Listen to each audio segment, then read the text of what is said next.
자, 제34과 제42문 십계명의 요약은 무엇입니까? 십계명의 요약은 우리의 마음을 다하고 우리의 영혼을 다하고 우리의 의를 다하고 우리의 생각을 다하여 주 우리의 하나님을 사랑하는 것이고 또한 우리 자신처럼 우리의 이웃을 사랑하는 것입니다. 십계명의 서문은 무엇입니까? 십계명의 서문은 다음과 같은 말로 되어 있습니다. 나는 너희를 내 거라 종려였던 집에서 인도하여 낸 내 하나님 여호와라. 여기 출애굽기 20장 보면은 여기 출애굽기 20장 2절 이후로 이제 십계명이 쭉 나열되거든요. 근데 십계명을 나열하기 전에 너희는 내가 구원한 나의 백성이라 이것이 먼저 강조돼요. 이미 구원 받았기 때문에 그러므로 내 자녀들이요 내 백성들이요 이렇게 계명을 지키도록 하거라. 그것이 구조로 이렇게 있어요. 제44문 십계명의 서문은 우리에게 무엇을 가르치고 있습니까?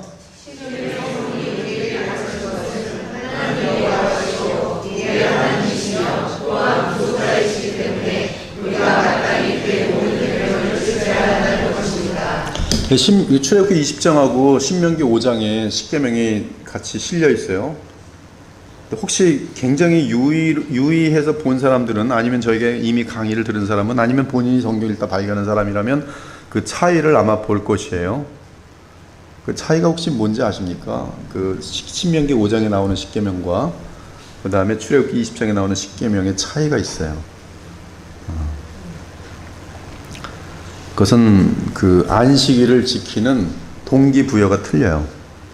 출애굽기 20장에서는 십계명 안식일을 지키는 동기부여가 뭐냐면 창조주 하나님께서 쉬셨기 때문에 너희도 안식을 지키라고 돼 있어요. 근데 신명기 5장으로 가면은 안식일을 지키는 이유가 뭔지 아십니까? 너희를 애굽에서 구출하였기 때문에 안식일을 지키라 이렇게 돼 있어요. 이것이 지금 예수 그리스도로 가서 창조주이신 예수께서 우리를 구원하심으로 바로 안식일의 주인 되신 예수 그리스도의 날을 지키는 것으로 되어 있어요. 그것이 주일로 바뀌게 됩니다. 이 날짜가 어떤 날짜는 바뀌지만 사실 십계명의 7일 중에 하루를 안식하는 그것은 그대로 유지가 돼요. 유지가 됩니다.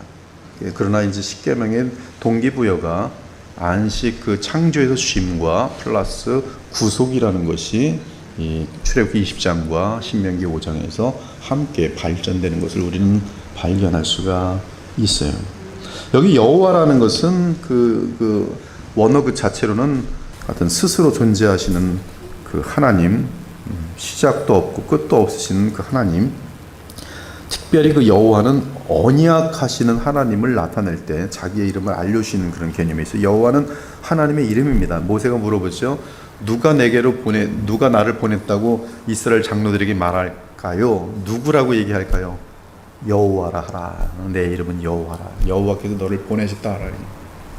그래서 하나님의 이름인데 그 여호와는 나는 너희와 언약을 맺은 언약관계예요. 그래서 이 여호와는 사실은 예수 그리스도로서 나타납니다.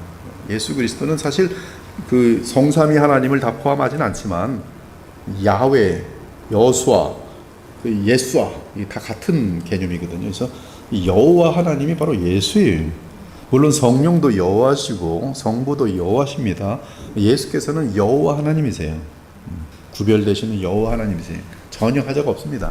이사야 6장에 보면 여호와 하나님이 그 정말 그 존귀를 받는 모습인데 이 요한복음 12장 정도 보면 정확하게 그 여호와가 예수라고 되어 있어요.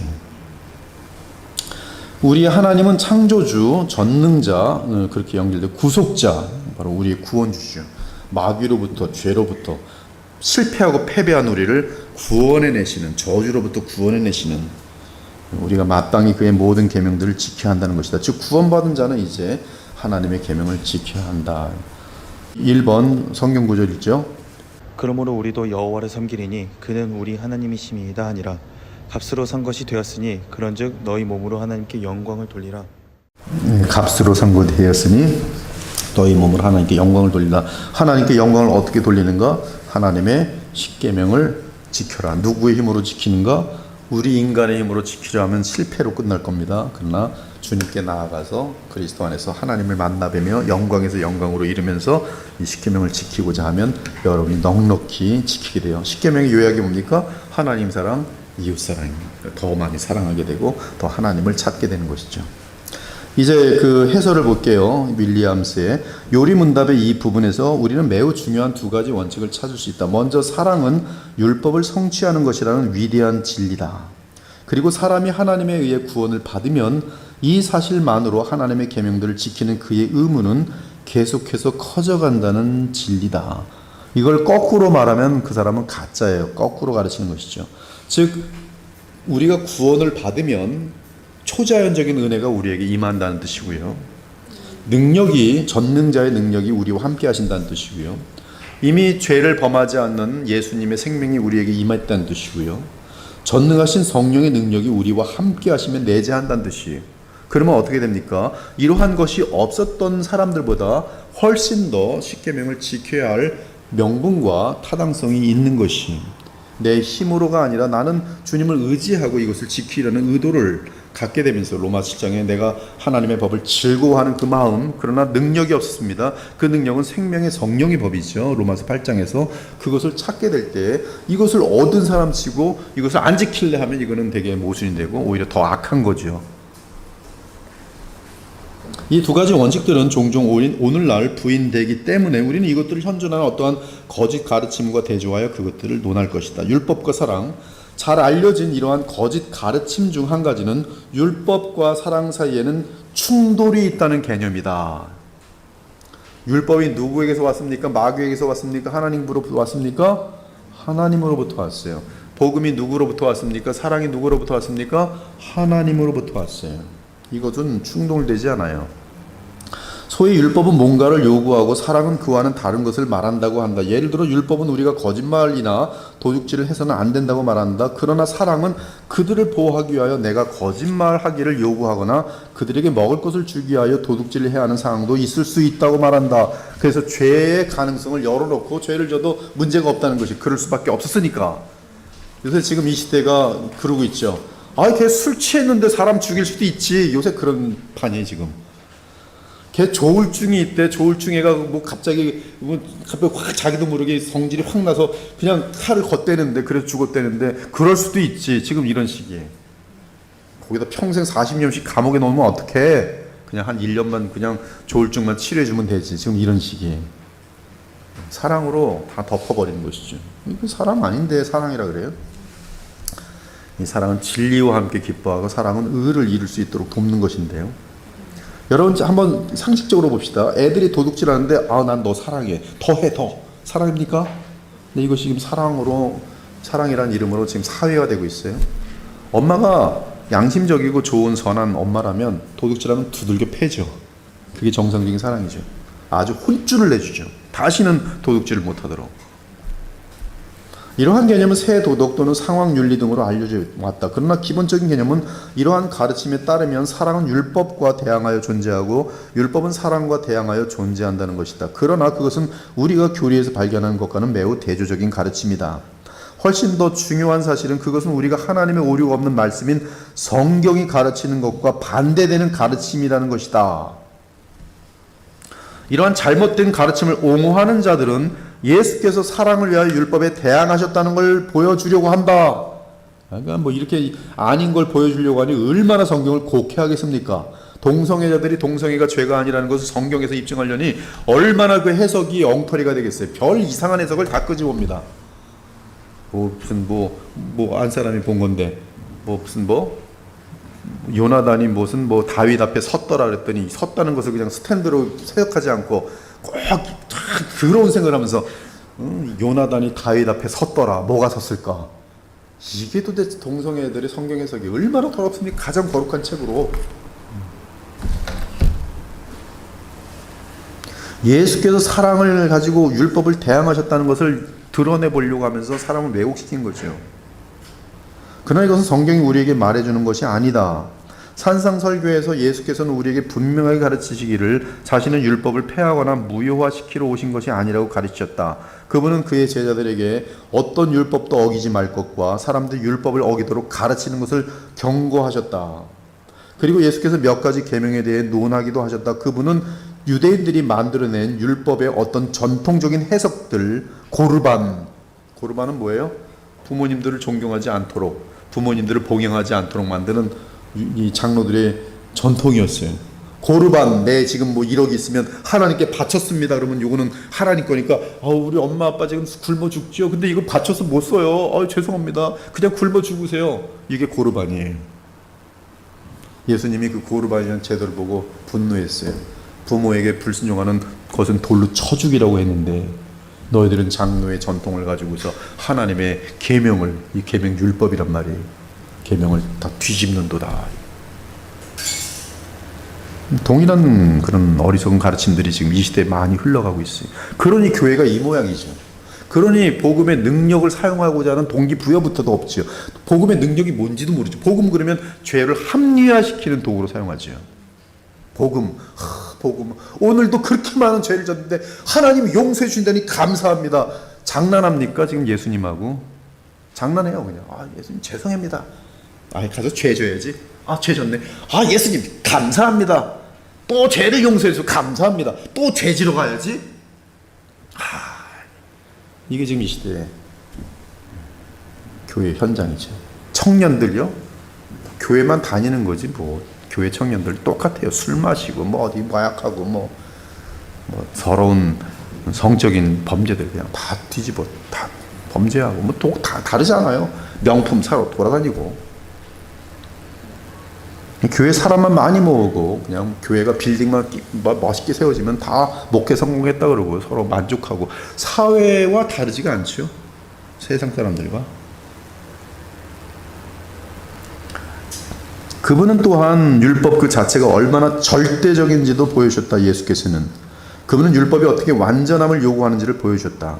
그리고 율법과 사랑 사이에는 어떠한 충돌도 없다는 것을 가르쳐요. 사실 율법은 강령은 뭐예요? 사랑이. 그렇죠? 근데 어찌 사랑과 사랑이 부딪히겠어요? 모순이 될 수가 없지요. 예수께서는 그의 제자들에게 사랑은 율법을 지키도록 한다고 가르치셨어요. 너희가 나를 사랑하면 나의 계명을 지키리라. 나의 계명을 지키는 자라야 나를 사랑하니. 사도 요한은 말합니다. 하나님을 사랑하는 것은 이것이니 우리가 그의 계명들을 지키는 것이라. 나의 힘으로 지키려고 하는 것은 실패로밖에 안 되는데 내가 지킨 것처럼 하면 위선이요. 이 계명들을 지키는 힘이 내게 있지 아니하고 그리스도를 믿음으로 있다고 할 때 그는 예수님을 높이면서 실적인 그리스도로부터 오는 그 은혜의 힘으로 이 율법을 지켜나가면서 하나님께 영광을 돌리게 돼 있고 이 복음을 다른 사람들에게 전할 수밖에 없는 것이. 죄를 가볍게 여기면 안 됩니다. 죄를 여러분이 이길 수 있다고 착각하면 큰일 납니다. 죄는 여러분이 이길 수 없어요. 여러분들은 죄덩어리입니다. 오직 우리에게 선을 행할 수 있는 힘을 주시는 근원은 예수님의 생명과 예수님의 영이에요. 그것을 우리는 주님이 주시는 거듭난 생명으로 주님을 계속 우리 자아를 부인해서 주님을 붙드는 믿음을 실행할 뿐이에요. 그때 우리에게는 예수님이 우리와 함께 하시면서 내 안에 그리스도께 사시면서 우리로 하나님이 기뻐하시는 삶을 살도록 인도하시는 것이. 요리문답의 가르침은 우리 주님이 살아가셨던 완전한 삶에 의해 확증된다. 예수님처럼 완전한 본이 되는 사랑, 즉 완벽한 사랑을 보여주신 분은 없다. 우리는 하나님을 사랑하지 못하지만 그분은 하나님을 사랑하셨다. 그리고 그분은 자신의 이웃도 자기 자신처럼 사랑하셨다. 그러나 우리 주께서 사랑 때문에 계명 중 어떤 것이라도 어긴 적이 있는가? 없다. 성경은 말한다. 모든 일에 우리와 똑같이 시험을 받으신 이로되 죄는 없으시니라. 율법을 어긴 적이 단 한 번도 없다는 뜻이. 죄는 불법이라. 즉 주의 계명을 어기는 것이 죄지요. 따라서 우리는 하나님의 율법을 반대하는 그러한 사랑 개념은 잘못된 개념이라고 결론 내린다. 만약 우리가 우리의 마음과 영혼과 뜻과 힘을 다해 우리 자신만을 사랑한다면 하나님께서 금하신 것들을 행하고 싶어하는 것은 놀라운 일이 아니다. 심지어 만약 우리가 다른 사람들을 최우선으로 사랑한다고 해도 마찬가지 일이 될 것이다. 하지만 만약 우리가 하나님을 최우선으로 가장 사랑하고 그 우리 이웃 즉 다른 사람들을 우리 자신같이 사랑한다면 하나님의 뜻을 행하고자 하는 것이 우리의 바람이 될 것이다. 우리는 내 뜻이 아니라 주의 뜻이 이루어지게 하소서라고 말할 것이다. 이처럼 사랑은 계명을 지키는 길로 이끈다. 모든 시대에 걸친 도덕법, 오늘날 또 다른 거짓된 가르침은 구약과 신약의 통일성을 보지 못하는 것이다. 이러한 가르침에서 나오는 기본적인 잘못은 하나님의 율법 10계명이 구약과 신약에서 다르게 취급된다는 생각이다. 그러한 오류 중 한 가지는 구약 시대의 하나님의 사람들은 먼저 하나님의 율법을 지켜야 했고 그런 후에 그들의 순종에 대한 보상으로서 하나님께서 그들을 구원하여 주셨다는 것이다. 상당히 많은 사람들이 구약에서는 이렇게 하고 신약에서는 예수님께서 은혜로 구원 주셨다고 하는데요. 세대주의가 그런 식으로 가르쳐요. 구약에서는 율법을 지켜서 구원받고 그 전에는 노아 시대는 양심을 지켜서 구원받고 감히 인간이 양심을 지켜서 구원을 받아요? 언제나 항상 완벽하게 지킵니까? 털끝만큼도 무너지면 구원받을 수 없는 것이 확실하지 않습니까? 그렇지 않다면 천국이 무슨 천국이 되겠어요? 죄덩어리 다시 또 다른 그런 지옥이 되는 건 순식간이죠. 이 신구약의 통일성을 보지 못하는 것이. 여러분들 지금 이 윌리엄슨의 이 교재를 보면서 나도 이런 생각을 좀 했었는데 정말 이게 내가 되게 잘못 배웠구나. 그래서 고치면 되는 거예요. 순종에 대한 보상으로 구원을 주신다? 하하, 우리 인간이 무슨 하나님께서 구원을 주실 만큼 그런 순종을 해낼 수 있는 사람이 누가 있겠어요? 그러나 우리는 십계명의 서문에서 알 수 있듯이 이는 사실이 아니다. 하나님께서 자신의 백성을 애굽의 종살이에서 구원하신 것은 그들이 십계명을 지켰기 때문이 아니다. 그렇지 않다. 그분은 먼저 그들을 구원하여 주셨다. 그런 후에 그들에게 십계명을 주셨다. 그렇게 그들은 구원받기 위해 십계명을 지키도록 노력해야 하는 것이 아니었다. 오히려 그들은 구원을 받았기에 십계명을 지키도록 기대되었다. 그리고 이것은 정확하게 그리스도인의 삶에서 나타난 단계다. 여러분들도 마찬가지입니다. 신약은 우리가 먼저 하나님의 율법을 지키도록 노력하고 그런 후에 우리가 구원을 받게 될 것이라고 말하지 않는다. 그렇지 않습니다. 신약은 우리가 오직 믿음으로 먼저 구원을 받고 그 후에야 이제 성화를 향한 이 구원을 놓치는 문제가 아닙니다. 계속 이제 주님이 기뻐하시는 사람이 되기 위해서 십계명을 지키려고 노력해야 한다고 가르친다. 이 점에서는 구약과 신약 사이에 아무런 차이가 없어요. 그리스도를 믿음으로 새 생명과 성령의 도우심을 받아 율법을 지키고 율법의 강령이 뭐예요? 하나님 사랑, 이웃 사랑입니다. 그러나 이 같은 잘못된 가르침의 다른 형태는 여기서 이제 여러분들은 크게 한번 빨간 볼펜이 있으면 쭉쭉 그셔야 돼요. 가장 치명적인 것이 있는데 그것은 그리스도께서 내 대신 율법을 지키셨으니 나는 더 이상 십계명을 지킬 필요가 없다는 생각이에요. 와. 그리스도께서 내 대신 십계명을 지켜주셨대, 의를 이루셨대. 그럼 나는 의를 이루지 않아도 되겠지. 이게 복음이네. 감사합니다. 이게 바로 구원파야. 아까 말한 것처럼. 감사합니다, 예수님. 저 대신에 다 이뤘으니까 저는 이제 막 죄를 져도 되는 거죠. 그래도 구원, 천국 들어간 거 확실한 것이죠. 은혜는 은혜롭게 하려면 나는 더 죄를 많이 져야 그래야 은혜롭네. 예수님 감사합니다. 앞으로 전 더 많이 지옥 같은 죄를 마음껏 저도 주님께서 나 대신 의를 이루셨다니 감사합니다. 저는 이제 마음 놓고 가서 더 죄를 지으며 마음껏 살겠습니다. 이것이 지금 치명적인 가르침이 이게 실질적으로 교회 내에서 가르쳐지고 있어요. 그런 것들은 참 성적인 타락 같은 것들 이제 뭐 괜찮다. 동성애 지금 벌써 교회가 동성애 괜찮다고 하는 게 지금 이런 가르침이 동성애는 이 제7계명에서 최고의 타락입니다. 이 동성애는 그룹핑할 때 이미 말씀드렸지만 수간과 아동 성범죄랑 묶여 있어요. 그것보다 더 이 윌리엄스는 이것보다 나중에 이제 7계명 볼 텐데 이것보다 더 많이 부패한 게 동성애를 보고 있어요. 저도 그렇게 동의합니다. 동성애는 이 인간이 지을 수 있는 모든 죄의 끝이에요. 그러니까 하나님을 이 맞짱 뜨고 도전하는 인간의 가장 뚜렷한 현상이 이 죄를 죄가 아니라 하면서 하나의 패거리가 돼서 하나님을 도전하는 것이 동성애 죄예요. 다른 죄악들에 대해서는 도전하지 못해요. 이 도둑질은 죄가 아닙니다. 이런 사람 봤어요? 도둑질은 죄가 아니라고 우리 다 같이 인권을 외칩시다. 도둑질은 죄가 아니다. 그러면 마음껏 도둑질합시다. 인권입니다. 아직 그 등장하지 못하는데 신기하게 동성애는 인권이라는 이름 가지고 지금 단합하고 전 세계 소위 그 선진국이라는 나라들마다 입법화시켜서 오히려 동성애를 괄시하거나 설교에서 동성애는 죄입니다 하면 바로 고발 들어가고 미국에서 그래요. 실질적으로 고소 들어가서 뭐 맨날 법정에 왔다 갔다 하고 이제 거기는 이제 주마다 틀린데 주가 딱 재판관이 앉았다가 인권에서 많이 벗었네. 당신은 이번에는 한 10,000불 내십시오. 또 걸렸어요. 이번에 한 5년 감옥에 들어가십시오. 재범이네. 당신 한 10년 들어가십시오. 이렇게 되는 거지. 지금 뭐 세상이 말도 아니에요. 젠더 시어리라고 얼마 전에도 어저께인가 누구랑 얘기했는데 내가 말하는 게 성이에요. 오늘 내가 여자같이 느끼니까 구청 가서 저 여자예요. 그러면 구청에서 바꿔줘요. 오늘 기분이 오늘 남자 같은데 죄송합니다. 전 남자예요. 그러면 남자래요. 성이 없는 거예요. 내가 느끼는 게 그게 젠더 시어리예요. 바로 그것은 그리스도께서 그분의 백성들을 위해 하나님의 율법을 지키셨으므로 그리스도인은 더 이상 십계명을 지킬 필요가 없다는 생각이다. 인터넷에 퍼진 그릇된 복음이 이렇게 가르친다니까요. 이러한 가르침을 받아들인 성도가 무슨 성화가 됩니까? 이들은 자살해도 구원받는다고 얘기를 해요. 쉽게. 자살 또 그 삶 가중에 예수님을 진실하게 믿었으면 자살했다 구원받아. 자살한 목사를 가서 배우고 앉아 있고 말이 됩니까? 다른 말로 하면 신약의 신자는 구원받은 이후에 구약의 신자처럼 십계명을 지킬 필요가 없다는 것이다. 성경은 말한다. 값으로 산 것이 되었으니 그런즉 너희 몸으로 하나님께 영광을 돌리라.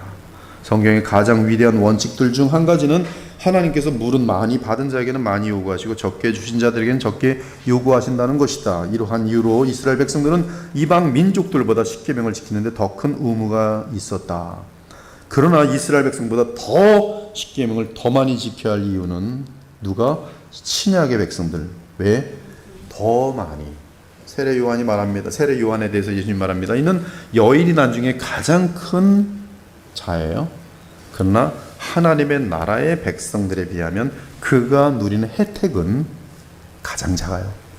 하나님 나라에 들어온 새 언약 시대에 누리는 혜택은, 즉 여러분들이 지금 자가용 몰고 다니죠. 500만 원짜리 자가용을 몰고 다녀도 쭉 한 500년으로 거슬러 올라가서 어떤 왕을 만났다고 합시다.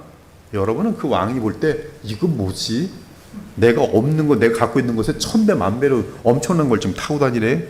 비행기를 타고 간다고 합시다. 세상의 최고의 느부갓네살 왕이 여러분 본다고 합시다. 저거 뭐지?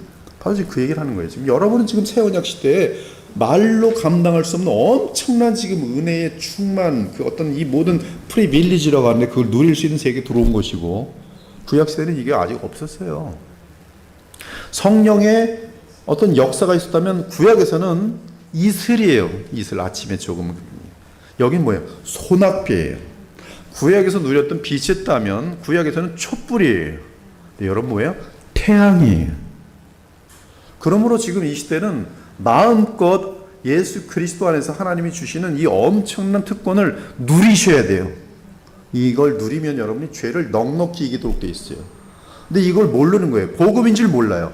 복음이 왔는데도 여전히 구약처럼 신앙생활하는 사람들이 거의 다예요. 제가 볼 때는 비나이다 11조를 드리나이다 떡 많이 주옵소서, 이 상태에서 머물러 있어요. 유치하게 짝이 없어요. 이 모든 구약의 뜻은 다 어떤 그 모형이고, 이것들이 가리키는 건 영원한 실제거든요. 근데 그 영원한 실제를 우리는 지금 그리스도 안에서 누릴 수 있어요. 어마어마합니다. 그래서 우리는 누려야 돼요. 누려갖고 더 많이 이겨야 되고, 더 많이 이 마귀의 역사를 물리치고 그러게 됩니다.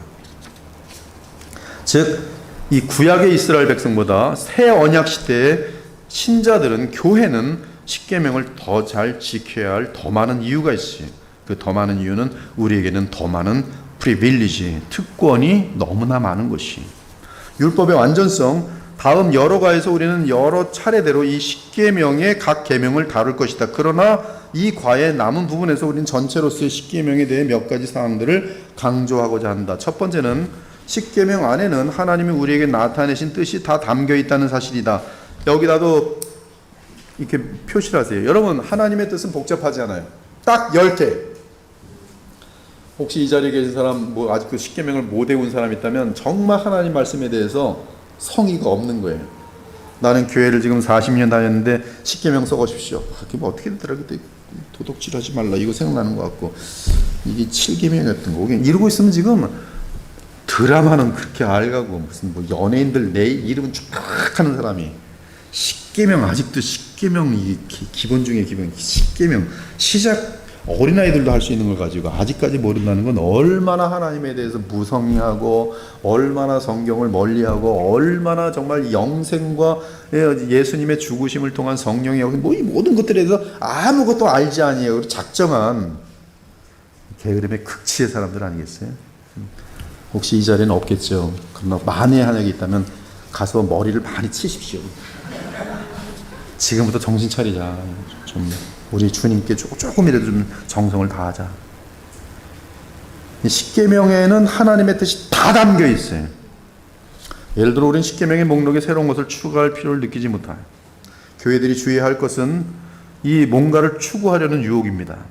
만약 우리가 십계명의 의미를 바로 이해한다면 우리는 십계명이 충분하다는 것을 알아요. 하나님의 인간을 향한 모든 요구가 거기에 다 들어있는데 이거 하나도 못 지켜요. 절대 못 지킵니다. 복음의 능력이 없이는, 성령의 도우시 없으면 못 지켜요. 하나님 사랑, 이웃 사랑, 하나님을 인간이 얼마나 미워하는데요. 전화해서 3시간을 대화하는 사람이 기도 3분 못합니다. 주님. 우리가 관찰할 필요가 있는 두 번째는 이 계명들의 배열은 신성한 감동으로 인한 순서란 사실이다. 예수께서 말씀하셨다.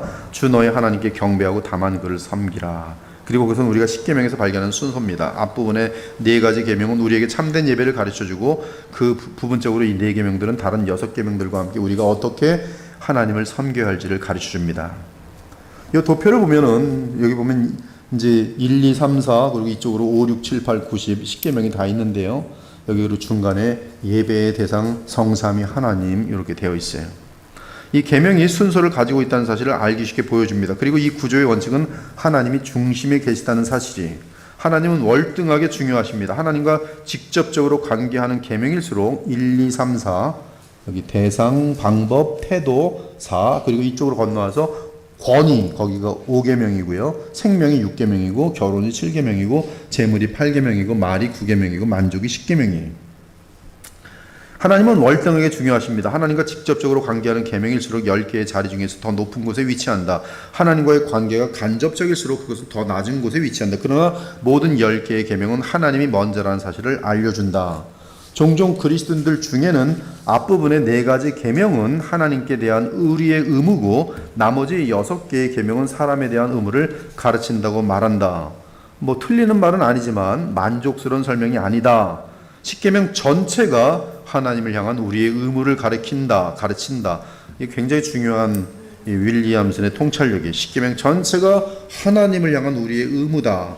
즉 아내를 사랑하는 것도 결혼도 하나님을 향한 우리의 의무에서 연결이 되는 것이죠. 하나님을 경배하고 섬기는 것도 우리의 의무지만 이제 이 정말 남의 것 도둑질하지 않는 것도 하나님을 경배하고 섬기는 것으로 그렇게 이어지는 그러한 내용으로 이제 십계명을 이해하는 것이죠.